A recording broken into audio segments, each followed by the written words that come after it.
What I will do is I'll be giving a talk. Thank you. I have some slides that I'd like to share with you. If at any point in time you have a question, you want to make a comment, by all means, jump in and please do so. So, Jeffrey, did you want to? Yeah, I think I just wanted to say that I think I've just made it so that anyone can share their screen now, Jill. So I think you're good to go. Okay. All right. All right. So just to give you a little bit of my history, I have a son who's 22 who has Tourette syndrome, and many moons ago, we didn't know he had Tourette syndrome. He was very young, and he was, in fact, he was walking at 9 months old. At 10 months, he was jumping up and down. And when we put him in the high chair, he was doing this kind of movement. Sorry, Marilyn, I'm getting hot with the hat there. So we didn't think anything of it because he was our first child. Our second one, our daughter, Charlie, she came 2 years later. But as a young child, because he was our first one, we didn't know that the movements or the sounds that he was making was any different than any other child. We just didn't have any clue. But as he grew older, one of the things that we noticed was that he was physically aggressive. He was actually violent, so much so that when he was around people, he would hit them. He might pull on the hair like he was pulling on his sister's hair all the time. He would punch me in the face every day.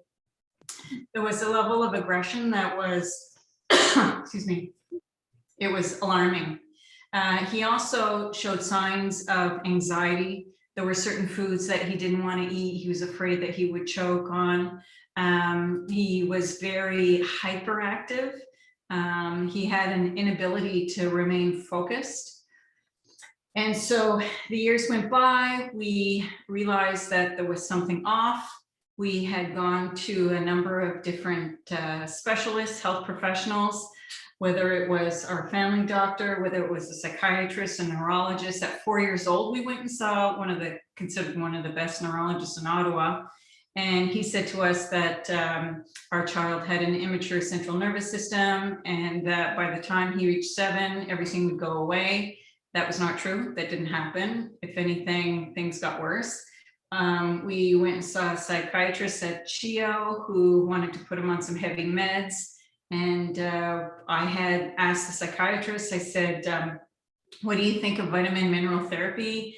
And he chuckled at me and he said, you know, that's just a bunch of baloney. There's no evidence-based studies. And that was, so my son's 22, so that would have been 16 years ago. And so we know that's not true anymore.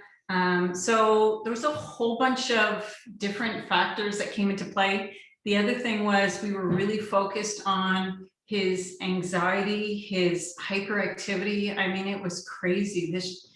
This child did not sleep a full night's sleep till he was 7 years old, till we realized he had Tourette syndrome, and that he wasn't, one of the side effects of his Tourette's was that he did not sleep. So for seven years, with not one day going by, did he not have a solid sleep. In fact, I remember as a baby, I carried him for 8 months.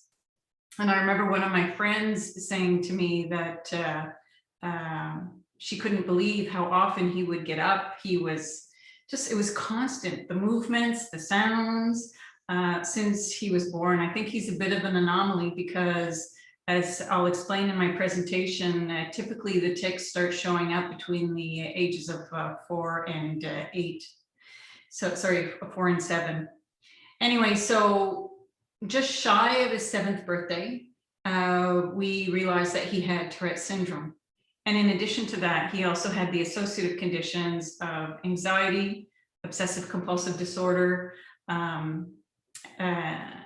attention deficit hyperactivity disorder, and of course the sleep disorder. So all of that, I kind of call it the rainbow of conditions, combine that all together, and it made for a very difficult 7 years.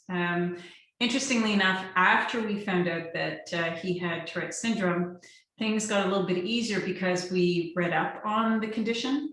We talked to people, we shared our experiences, we listened to what other people experienced and some of the things, the tips and tricks that they use to help maneuver some of the challenges that we lived with every day. And things got a little bit better. And as time went by, we educated Spencer and everybody around him to understand what that condition is, so that there is a greater level of empathy and understanding. So that's a little bit my history. And I have a daughter, like I said, she's 2 years younger than Spencer. Now, she doesn't have Tourette syndrome, but she has anxiety and depression and obsessive compulsive disorder. So we have a household of folks that have different challenges, and we live day by day and know that at the end of the tunnel, there's a ray of hope. And what's even better is in our chapter, we have a lot of people that work with us. We're all volunteers, nobody gets paid, that are dedicated to helping one another. So with that said, I am going to share my screen with some of the slides that I want to share with you. So here we go. All right, let's see how that works.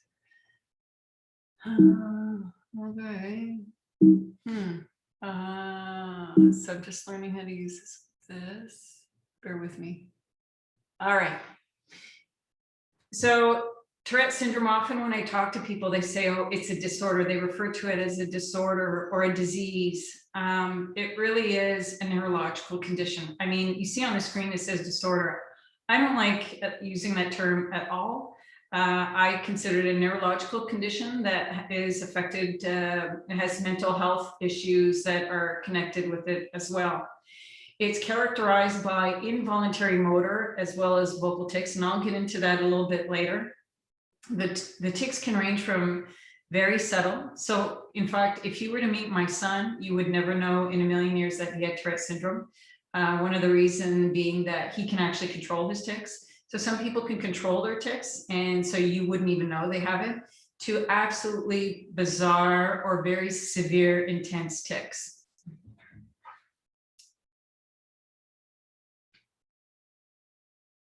Going the wrong way here. Okay, so I gotta move it up. All right, I'm gonna move it up. Gotta remember that.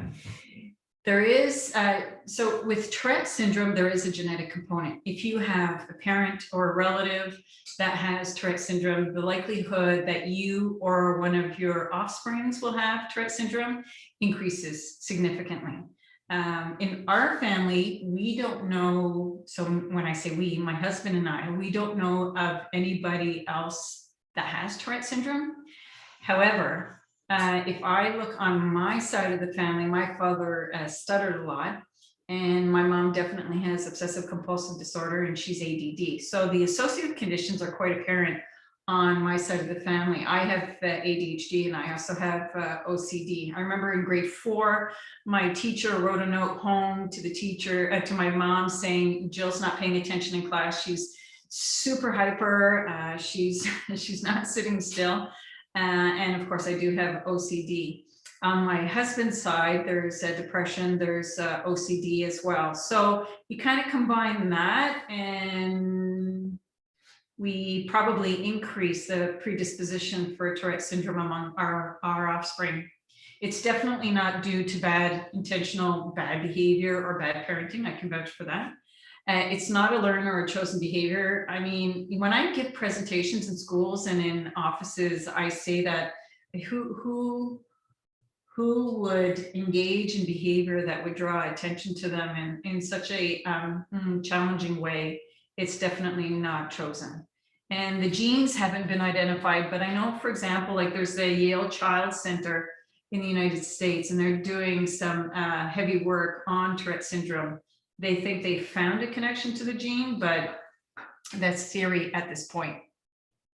Any questions so far? Oops, okay. All right, so the tics. There's 100 different types of tics. I know hundreds of people who have Tourette syndrome, and I don't know 2 that are alike. They can differ. You can have tics that are very sudden and rapid, recurrent, non-rhythmic motor movements. So motor refers to physical movements. So you could have someone doing this and it's considered a tic.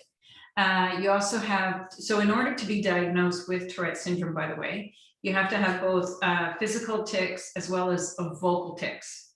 You have to have them for at least a year, and you have to be under the age of 18. And you would need to be diagnosed by a specialist. So specialist would be a psychiatrist, a neurologist, a psychoneurologist, so someone who specializes in neurological conditions. So you have motor as well as vocal tics. So some of the tics are complex and some are simple, and I'll show you a few of those later. And then you have clonic. So again, the clonic are the abrupt, fast ones. And then you have sustained tics that can be slower. And you can even have tonic tics that are held in place. So many years ago, I went to the National Conference for Tourette Canada out west. And one of the fellows there who has Tourette syndrome, he was in his early 30s. And when he would do his tic, he would hold it in place, and his muscles and his veins in his neck would bulge. So he would hold them for a few seconds. There's external as well as internal tics, which is, I think a lot of people don't realize there are internal tics, and I will give you some examples of those a little bit later. All right, so I talked a little bit about the diagnosis, who can actually diagnose the Tourette syndrome. And in terms of treatments, there's different forms of treatment. One of them that's become more popular these days is referred to as CBIT, which is a cognitive behavioral intervention for tics, cognitive behavioral therapy, cognitive behavioral intervention therapy. So briefly, what it is you have to work with a specialist who's trained in CBIT, and they essentially work with the individual to make them aware of their body and how they react to certain stimuli. And so in doing so, what they do is they're teaching the person to recognize that they have, for example, a tic that's coming on, and if it's a dysfunctional tic, to change it from one that's dysfunctional to one that is more acceptable, more appropriate, more secure, safer. And I will give you some examples again when I do show you some tics. Other forms of treatment, there's a few American orthodontists who had come up with a, it's like a retainer that you put in the mouth. And basically what it does is right here where you open and close your jaw, you have the connection here, and you've got the nerves that are going down from your brain into the rest of your body. And what they found is by putting the retainer, and it's designed a certain way, it's not just any retainer. If it's designed a certain way, what it does is it inhibits the electrical impulses that are going down certain nerves, and it prevents people from doing tics. Now, it doesn't work with everybody, but it works with some people. Same thing with CBIT. CBIT has slightly over a 50% success rate, but it doesn't work with everybody. And when it comes to CBIT, or cognitive behavioral intervention for tics, typically we have between, in terms of what's required, is 8 to 10 sessions to make the CBIT therapy work. With a retainer, I'm going to call it a retainer because I don't know what else to call it. We had two people with Tourette syndrome in Ottawa who volunteered to work with 2 separate orthodontists to use this apparatus in their mouth to see if it would make a difference. One was a 13-year-old boy who had very loud vocal tics, and the other one was actually an older woman who was actually a teacher with Tourette syndrome. And both of them, their tics had reduced significantly with the use of this retainer. So there's different forms, and obviously there's medication. I know this woman in Nova Scotia. when she does her tics, she jerks her head back. So what ended up happening was she damaged her her spinal cord as well as her muscles in the back. And so she had to take medication to prevent her from actually doing her tics. This other young man that I know in Toronto, his tic was actually scratching. Unfortunately, he would scratch till he bled. And so he needed to take medication to prevent him from doing those tics as well. So there's different forms of treatment. There's not one that's perfect for everybody. So here are the simple motor tics. So what defines a simple motor tic compared to a complex motor tic? So motor referring to physical. A simple means that it doesn't use as many muscle groups as a complex tic. Eye blinking is very common. So you'll see someone, and I'm doing it here. I don't know if you can see me. Someone who actually does a lot of blinking. I remember years ago, I was at this restaurant and there was this young boy sitting there with his family and he was doing the eye blinking thing and it was constant. And I remember a family member of his sitting beside him and telling him to stop constantly, stop doing that with your eyes. And what was really interesting was, so he couldn't have been more than 10 years old. He turned to, it was actually his grandfather. He turned to his grandfather, well, I'm assuming it was his grandfather. And he said to him, he said, you know, I do that when I'm really tired. And I thought, this kid is really smart because one, he's speaking up for himself. Two, he knows when he's actually ticking. And he knows why he's ticking. Which brings me, before I go into any further description of these tics, is typically we tic for three reasons. There's three catalysts. One is fatigue. So if you're tired, you tend to tic a lot. If you're excited, you tic a lot. And if you're stressed, you tic a lot. So my son, when he was in high school and he was here, he goes into a separate room. He's 6'2", and you can see, but I'll show you what his tic is. So he's been doing the same tic for a very long time. Like I said, he's 6'2", so he'll jump up and down. Hold on, let me get this out of the way here. Make sure I don't fall on anything. So he does what I call the Saturday night fever thing. So he's jumping up and down. He's got the arms going, and then he'll do the facial grimacing. Oh, and then he does the vocal tic at the same time. So, So his is more of a complex tic, but he's got like a combination of things going on. But when he's tired, if he's excited, or if he's stressed, then he's going to be ticking. So now he's at home doing his schooling from home, and he watches European soccer. So when he's downstairs, Arsenal is his favorite team. And so when he's watching the game, I can hear him tic because he's super excited. Or if they score, I can hear him jumping up and I can hear him with his vocal tic. He typically will go downstairs in the privacy of the basement. He puts on headphones. He puts his music on his phone, and he will tic to the music. So just getting back here to the simple tics, interestingly enough, no one's answering the phone. You have the eye blinking, the facial grimacing. That's very common as well. So we have a lot of muscles in our face. And so you'll see people making different types of movements. So the story goes, this 16-year-old in high school, many years ago, she was doing facial grimacing and she didn't tell her friends she had Tourette syndrome. She knew she had it, but she didn't want to share it with everybody. There's a lot of stigma and discrimination when it comes to Tourette syndrome. And so she didn't want to share that with her friends. Unfortunately, her peers in her high school grade were making fun of her, so much so that she tried to commit suicide. And they had to admit her to the hospital when she was on constant suicide watch. So it's tough to be able to live with it. And I think that's why it's important to educate people on what Tourette syndrome is, so that people don't make fun of those that that are ticking. The nose twitching, shoulder shrugging, very common, the shoulder shrugging, arm jerking, head, abdominal tensing. So the interesting thing about the abdominal tensing is that can be considered an internal tic. So if you contract your abdominal muscles, your buttock, you could be sucking on your tongue. Those are all considered internal tics.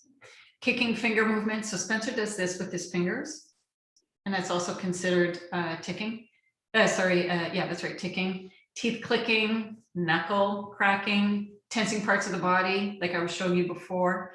Those are all simple types of tics. Just to back up a little bit, 1 in 100 Canadians are affected by Tourette syndrome. 1 in 100. That's how common it is. 4 times more boys than girls will have Tourette syndrome. We don't know why more boys have it, but boys definitely have, there's a larger percentage of males that have Tourette syndrome. All right, let's get into the more complex one. Any questions? So again, the complex one basically means that there's more muscle groups involved in the tic. So there's messages that go from the brain to different parts of the body. Again, we're not exactly sure why some people tic and others don't. But we do know that the messages, the electrical impulses take a little bit of a detour when they go from the brain to different parts of the body. So here are the complex motor tics. It's too bad that, you know, I can't stand and show you some of the tics. Hopping, touching objects, throwing, gyrating. So gyrating is a good one. Spencer was in grade 3. His teacher calls me, Spencer's engaging in sexual behavior. I said, what's that? She says, well, he's gyrating his hips. I said, oh. I said, well, I have to tell you, my kids don't watch TV. My kids did not watch TV when they were in elementary school.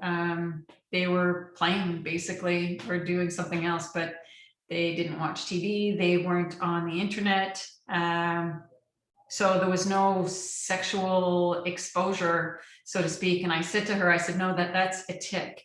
And so I had to explain to her that he may be engaging in behaviors that she, in her mind, she's got these preconceived notions of what these behaviors mean. But in my son's mind, I mean, grade 3 would be 6, 7, 8 years old. I mean, that would be completely foreign to him. So biting of the mouth, the lips, the arms, head banging. So I remember at a young age, Spencer was banging his head, and it was thought that maybe he might be autistic, have Asperger, but that wasn't the case. It was a tic. Rolling the eyes, making funny facial expressions, kissing. I remember being at a conference sitting beside a man who had Tourette syndrome. And I remember him, he turned to me, and I kid you not, I was this close, and he turns to me and he sticks out his tongue as if to lick my face, like that. So I knew he was right there. He turned and he was doing the motion, and it was bothersome because I wasn't used to it. But once we become aware of the variety of tics that people can engage in, we become much more tolerant, much more understanding. So today, if I were sitting beside someone who would want to kiss me, touch me, lick me, I would know to think twice about thinking that it's anything other than maybe perhaps it's a tic.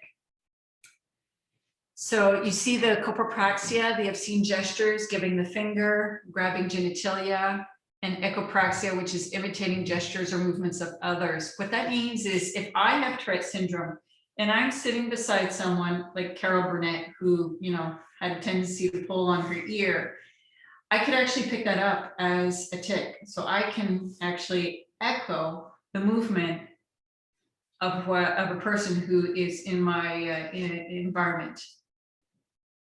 Again, at a conference, there's this fellow, very nice fellow from Vancouver. He would be in his early 40s now, but We're in a conference room. Again, it's a national conference for Tourette Canada. So a lot of people obviously know about Tourette syndrome, but we had a guest speaker who came in and she was talking about sleeps, how to improve your sleeping techniques.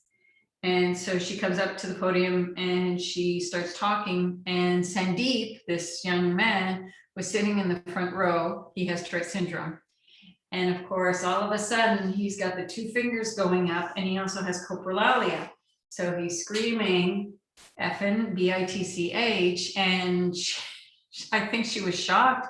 She couldn't say anything. She had never experienced anybody swearing at her and doing the gestures. Never take it personally. It's not a personal thing. But unfortunately, for those who do have coprolalia, which is also the swearing tic, life can become a little bit difficult. And just as a side note, in terms of people who have coprolalia, it happens in less than 10% of people who have Tourette syndrome. So there's this perception out there that Tourette syndrome is someone who swears all the time and has anger bursts of anger. In the 1980s, there was a show, Law and Order, and there was a character that had coprolalia, Tourette syndrome. And so he was in the court case, he was there in the box, the witness box, and he was swearing. And Hollywood just grabbed on to that stereotypical characterization of Tourette syndrome and exploited it to be that was what Tourette syndrome was. And comedians and people basically then had that perception that that's what Tourette syndrome was. In fact, so much so that our son used to play competitive hockey. And I remember one of the moms, hockey parents can be crazy. Hockey mom, she was sitting beside us and the boys are playing and we're watching, and something happened on the ice and she made the comment that, oh, I think so-and-so has Tourette syndrome because they got all angry. So my husband turns to her and he says, Tracy, you know Spencer has Tourette syndrome, right? And she just looked at him, and I don't think and she's a teacher, by the way.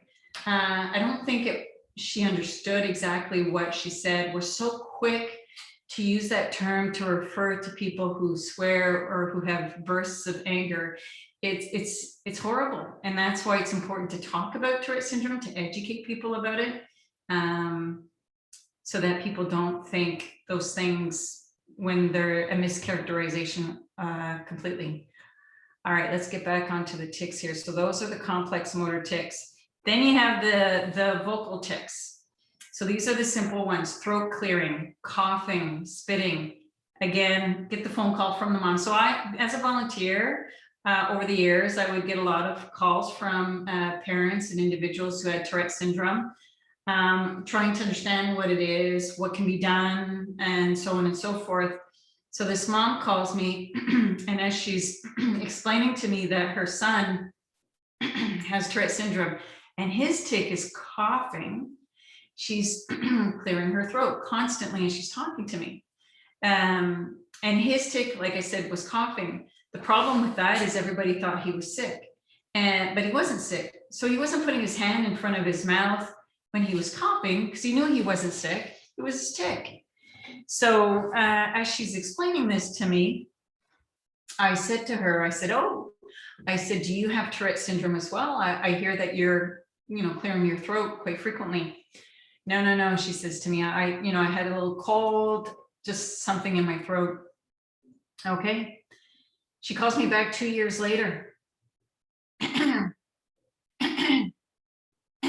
So as she's talking to me, she's clearing her throat. And I thought, well, I'm not going to touch that one. So the point in bringing up that story is oftentimes, I remember I talked about the genetic component. Oftentimes parents also have their own issues. Sometimes parents have Tourette syndrome and they don't even know they have Tourette syndrome. It's happened to me a few times where I like to invite people over to my home to just talk and chat and let's get a little bit familiar and make you feel a little bit comfortable with what that is. But I'll watch the parents as we sit in the living room, and they've got the movements, they've got the vocal tics. And I often wonder, I have to determine how comfortable they are with the topic of Tourette syndrome before I even adventure down the road to ask them if they also have Tourette syndrome. You have the barking, the grunting, the hissing, the cackling, the making noise with their tongues, with their teeth, with their mouth, making sounds like saying words. Oh boy, oh boy, oh boy. That can be a tic as well. Even sentences can also be considered vocal tics.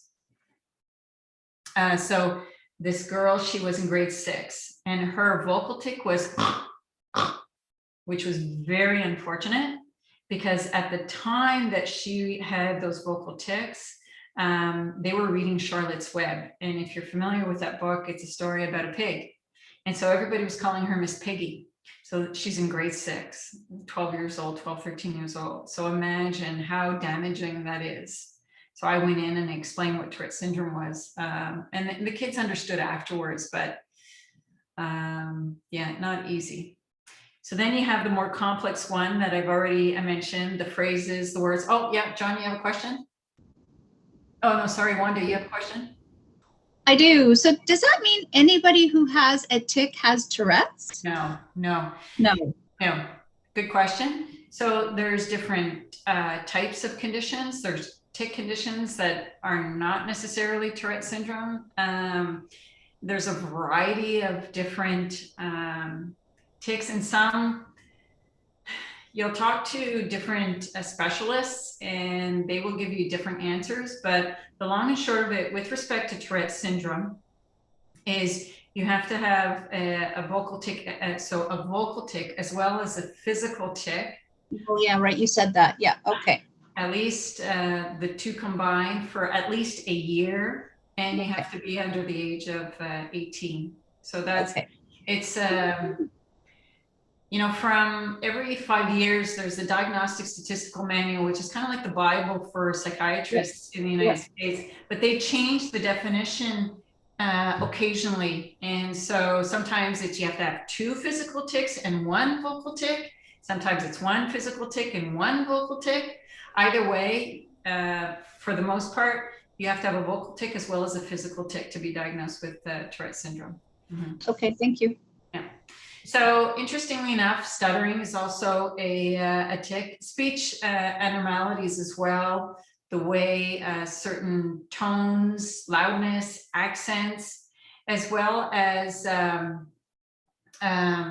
breathing as well. So if you listen to someone that has Tourette syndrome, and it's not everybody, because it's funny, where we sit at the dining room table, Spencer sits to my left, my daughter sits to my right, and then my husband sits on the other side of Charlie. But my son, who has Tourette syndrome, his breathing is different than the rest of us. His breathing is loud, it's heavy, and you notice it. So echolalia is also another form of vocal tic. So someone who repeats a certain sound. Again, if I have Tourette syndrome and I'm sitting beside someone who has a habit of saying, oh, chill, I can actually pick that up as a tic, and it's referred to as echolalia. And then I start saying, oh, chill, chill. Now the tics come and go, they wax and they wane. So what does that mean? That means that you can have a tic for a day. You can have a tic for 2 months, 2 years. So my son, his tics have pretty much been the same all his life. But that's one of the reasons why Tourette syndrome is difficult to diagnose, because they come and they go based on the environment, right? Is there a lot of stimuli? Is there fatigue? Is there stress? Is there excitement in the individual's life that makes them tic or not? And so those are the different elements that we need to think of when we're thinking of the tics. And so you'll see, for example, like stuttering. Who would ever have thought that stuttering would be a tic, right? All right, let's see. Let's go to the next slide here. So talking a little bit about the waxing and the waning. For some people, the tics will change a lot. For others, they won't change. For others, they'll change very little. So it depends on the individual.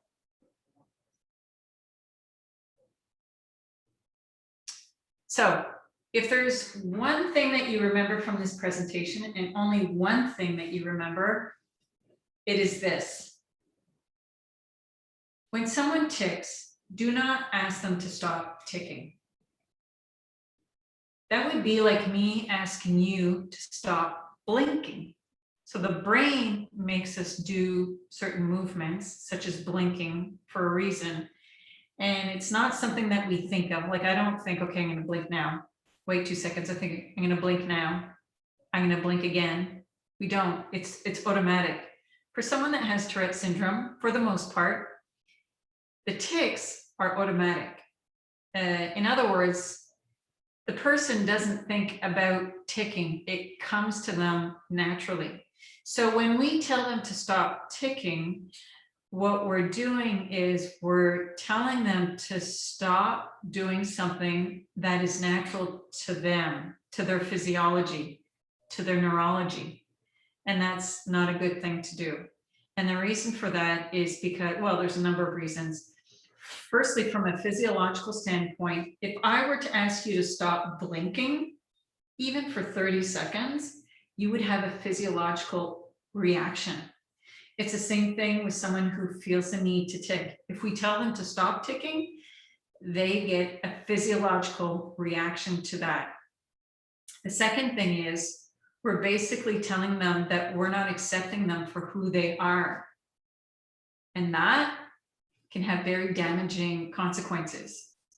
We're not accepting them for who they are, which means that we're telling them something's wrong with them. And that plays on their self-esteem, it plays on their confidence level. And that's something we never want to do. Having Tourette syndrome is difficult in and of itself, but then to start having people tell them to stop doing something that comes natural to them because it bothers them, it doesn't look good, it doesn't sound good, that is just plain wrong. And that is something that we would strongly recommend not to do. The other thing is when you ask someone to stop ticking, they have to hold it in. Their complete focus is on their physiology, preventing themselves from either doing their physical or their vocal tic. And that's very difficult for a lot of people. So in our son's case, when he was in elementary school, he did not want to tick in front of others. And so he would come home and he would have an explosion. I mean, for the first 30 minutes of him being home, I could never ask him to do anything. He would go off and he would do his tics for 30 minutes. So there's a suppression of the tics, but then you've got the rebound where it's like a volcano. Poof, it all comes out. And it's not fun. It's exhausting trying to hold it in. And then it's very unpleasant when it all comes out at the same time.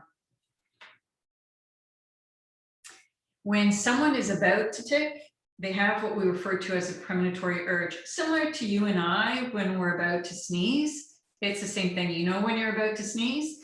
When someone's about to tic, they know, they feel the urge. And so when they tic, it's a very satisfying feeling. I remember years ago asking Spencer, did you want to do CBIT? Did you want to try and get rid of your tics? And he said, you know what? I get full satisfaction in ticking. So he's able to release all that extra energy when he does his tics. So I talked a little bit about the external tics, and you have the internal tics, like I said, holding your breath, abdominal tensing, throat tics, sucking on your tongue.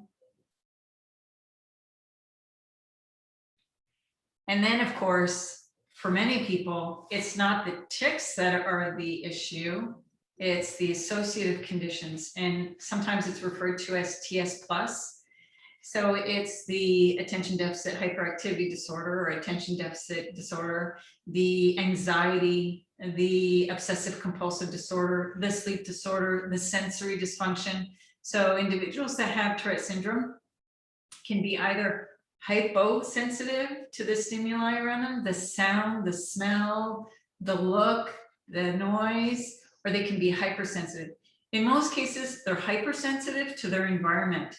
So, you know, the tags in the clothes, the smell of food, or things in and around them, the amount of people that are near them, or in their environment, that can be very distracting. It can be very upsetting. So the associative conditions for many people are what give them more trouble than their actual tics. So I remember when Spencer was younger, there were certain foods, like I had mentioned, he didn't want to eat. Excuse me. He didn't want to eat popcorn because he thought he would choke on it. So for years, he never ate popcorn. And then one day I took him to a Sens game and I said, hey, Spence, would you like to have some popcorn? He said, yes. So we buy some popcorn, we sit down, we're watching the game, he starts eating the popcorn, he starts choking on the popcorn. I'm doing the Heimlich maneuver at the CTC, trying to get this little piece of popcorn out of him. Well, you can imagine, I mean, that just reinforced his anxiety, right? And then of course the OCD is very common with Tourette syndrome as well. Now you can have Tourette syndrome and not have any of these conditions, but I have to admit I've never met anybody that has Tourette syndrome and only has the tics. I've never met someone who only has the tics. They have one or more of these conditions. So it's very common. And this would probably be my favorite slide of all. So at the top part here, you see the executive function. The front part of the brain is the prefrontal cortex. This is the brain, the boss of the body. It's the one that basically, it's like the able to organize everything, is able to execute different things, able to manage everything. And for someone that has Tourette syndrome, the prefrontal cortex doesn't always work as well as it should be. Now they can do fMRIs, which are functional MRIs. So those are cameras where it looks at the brain and the blood flow and how it works. And just on fMRIs, they can actually tell that, for example, someone who has ADHD, the blood flow to different parts of the brain is very different than someone that does not have ADHD. So it's interesting how now they can physically see the difference in how the brain works. Yes, Wanda? At a brain scan, could you tell if you had Tourette's? I beg your pardon? So if you had an MRI or a brain scan, could you tell that if you had Tourette's? I don't think so. I don't think today they can do that, but I'm hoping that maybe one day they might be able to do that. I mean, if let's say if you have Tourette syndrome and you have OCD and you have ADHD and the blood flow is very similar, whereas someone who doesn't have Tourette, OCD, and ADHD would be different, then they may not know the difference between Tourette syndrome, OCD, and ADHD. Do you understand what I'm saying? So today, I don't think they know that, but I'm hoping that down the road, they will be able to have different markers, whether it's blood flow or other physiological markers to determine that, you know, you do have Tourette syndrome or you don't. Hi, Louis, did you have a question? Louis, I think you're on mute, honey. Okay. Yes, my question is, when you were talking earlier about like the different, the CBIT and the other stuff. Yeah. I was thinking, I watched a documentary about it. A girl had severe Tourette's in Australia. You like did a surgery like in her brain, like her neurological system. I don't know if that helped. And that helped? Like she had like her tics, like she was, all the walls were broken at her place, and then she had like it gone by like 20% her tics or 10%. Right. So I can't speak to that because I don't know that, and I'm not a doctor. So, but what I can say is there's different forms of treatment, and they affect people differently. there's not one true and tried form of treatment for Tourette syndrome yet. I'm hoping that comes down the line soon, because like I said, there's different universities that are doing some studies, but good on her, right? If it worked for her. Yeah. The other thing that I like about this slide is it shows you the different associative conditions. Like I said, you've got the OCD, ADD, panic disorders, memory deficits. In particular, short-term memory deficits are common with people that have Tourette syndrome. And I'm going to switch over to the other side where we talk about social skills deficit. Typically, those that have Tourette syndrome are at least 2 years behind in their social skill development. So when Spencer actually skipped a grade, so already he was a year younger, and then you add this social skill deficit of 2 years, things were a little bit tricky in elementary school, certainly in high school as well. But yeah, that's something that you want to take into account, because it makes a difference. You see the difference in the social skill development. And when it comes to peers, you know, peers are important for all of us, particularly when you're young. It's important. So if you know there's social skills deficit, there are things that you can do, like talking to the teacher about that, and engaging your family member with those at the age that they are cognitively, so that there is some symbiotic relationships that can actually develop. And so I talked a little bit about dysfunction in sensory integration with the sounds, the smell, even the visuals, very common. And mood disorders. So the up and the downs are fairly common with those that have Tourette syndrome. At the end of the day, I think what's really important is the more you learn about Tourette syndrome, you read, you talk, you watch videos, you share stories, the easier it gets to I think, anyway, this is just my perception, it's easier to deal with what either you're dealing with because you have Tourette syndrome, or your family members as well. People often say to me, well, how do you get Tourette syndrome? Is it contagious? Like the kids ask me that when I give presentations at school, and no, it's not contagious. We're not sure why some get it and others don't. You know, if you have Tourette syndrome, does that mean that you can't drive or you can't fly a plane? No. Some people, yes, that's true. You cannot drive, and no, you can't fly a plane. But for most people that have Tourette syndrome, you can pretty much do anything that anybody else does. I mean, I know a neurosurgeon in Alberta. He does brain surgery. He's got Tourette syndrome, and he also has his own plane, and he's able to do both. And then I know this man here in Ottawa. His name is Jean-Francois. He's the same age I am. He's in his mid-50s. And so his tics are very intense.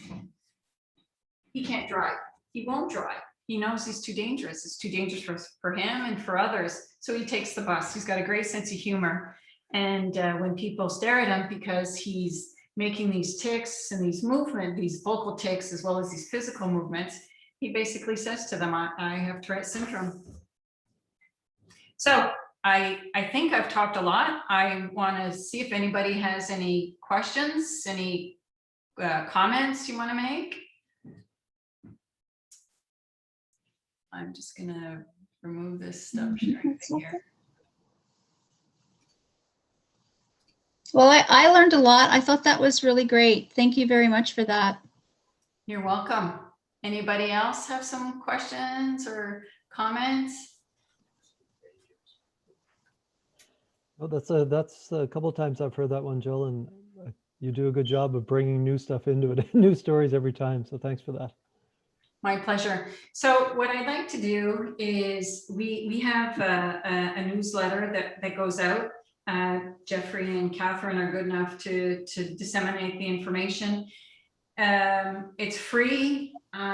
We like to invite people into our group to share, to feel that you're part of a family, that there is, like I said before, a light at the end of the tunnel.